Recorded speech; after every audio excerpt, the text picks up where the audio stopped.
Assalamu alaikum. Hi everyone. A few months ago, can't remember exactly how many months, I put on my Instagram some vegetarian slash vegan pastry parcels. I had a couple of requests and I don't make them very often. I think, to be honest, the last time I made them I forgot to record it. So here goes. The vegetables that go into the parcels are these portobello mushrooms. There's 5 of them, but basically a packet of portobello mushrooms. Half a large onion or a medium onion is fine. A whole pepper.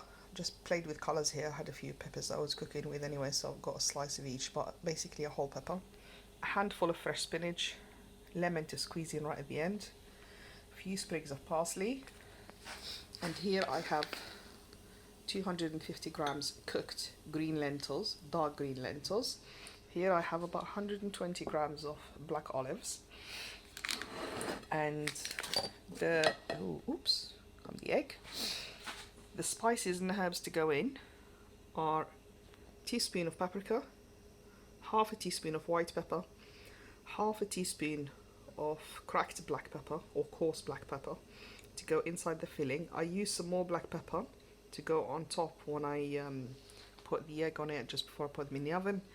Again, this is for the filling. A teaspoon of garlic granules. You can use a couple of fresh garlic cloves, no problem.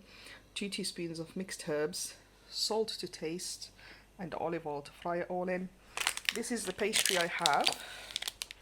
It's vegetarian, but I think if you find vegan pastry, you can make these vegan very easily. And as I mentioned, the egg is to go on right at the top, just to glaze it for colour.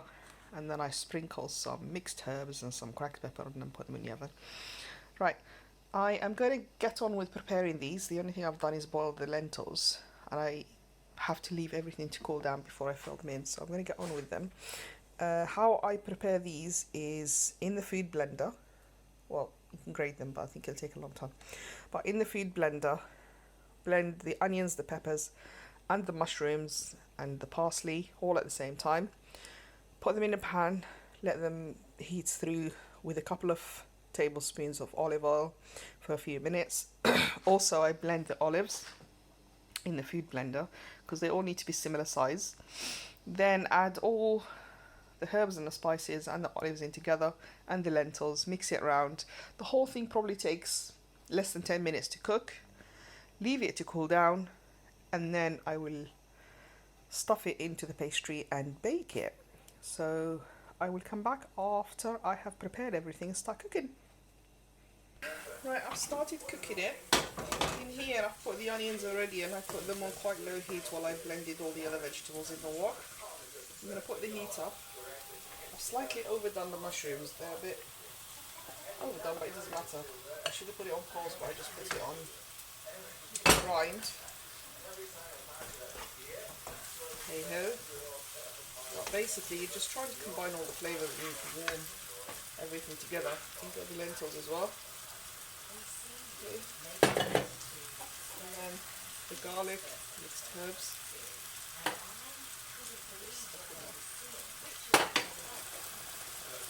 And spices. Like I said, it only takes a few minutes to get it all together.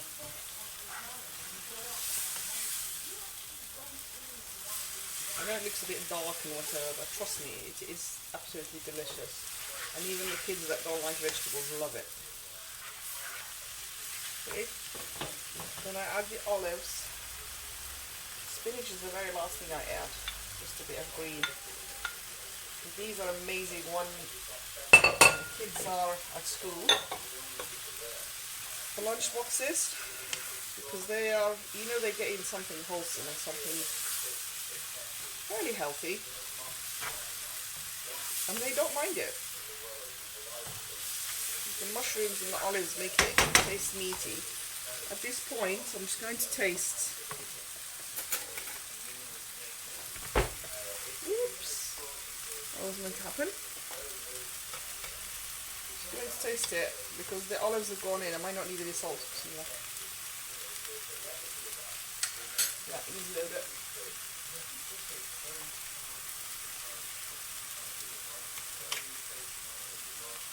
Sprinkling of salt.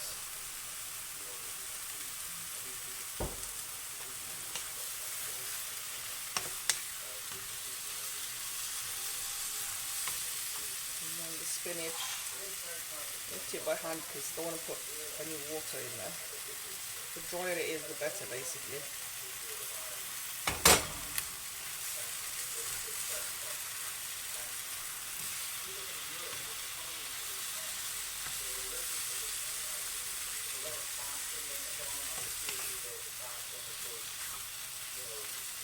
That's it.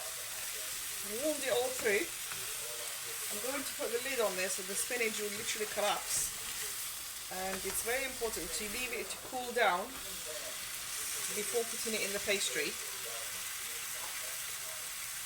Otherwise the pastry will become very hard to work with. So what's this taken? 3 minutes or less. And that's it, it's ready. Leave it to cool down and I'll come back to tell you how I put it in the pastry. Okay, so having let the mixture finish cooling down, I've rolled the pastry quite thin. Let's see, it's that thin.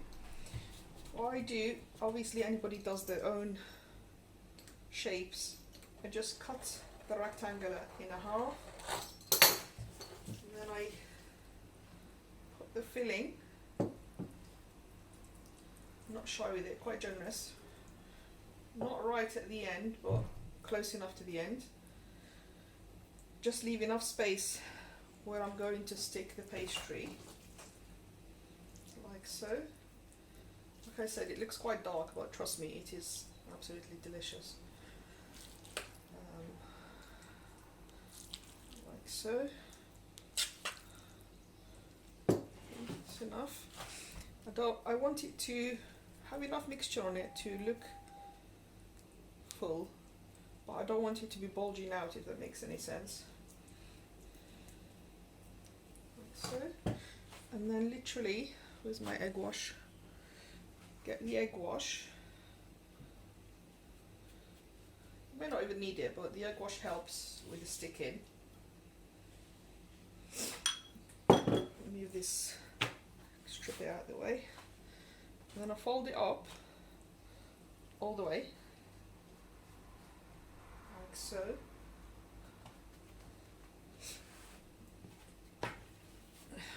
Turn it around, and then what you do is you push the pastry, the spare bit here, between your two fingers and thumbs to crinkle it and close it.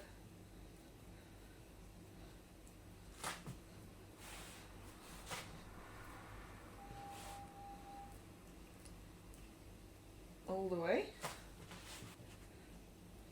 Make sure you straighten it all up. Nice and straight. And then again with the egg wash, all the way through. It's a bit like, I don't know, I guess like an open sausage roll. Yeah, you can always close it and bake it like this, but I like cutting it into portions, quite nice. Egg wash all over, mixed herbs. Again, it's entirely up to you what you put on top. Sometimes I put dry cracked garlic on top, but this is for a customer and I don't want to make it too garlicky, so cracked pepper. It's already got garlic inside, but it is really nice if you like garlic, or even the dry onion granules. Absolutely wonderful. Sea salt over the top, and then a large sharp knife. Can't be shy with that. Depends how big you want it. I want them about this big. Bits come out.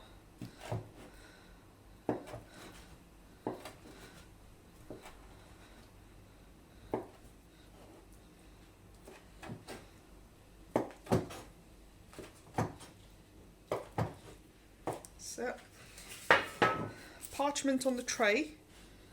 Put them on. And these go in the oven at 200 until golden brown. It depends on everybody's oven, and sometimes it takes literally 10 minutes and they're done. And like I said, till golden brown. Everybody knows what cooked puff pastry looks like. And that's it. I'll do the rest in a bit. That's how it goes. Yeah, wonderful. I will take a short clip at the end when they're cooked. Okay, so these took 20 minutes in the oven. You can see they're lovely and plump, the filling slightly out, and the oven was on 200.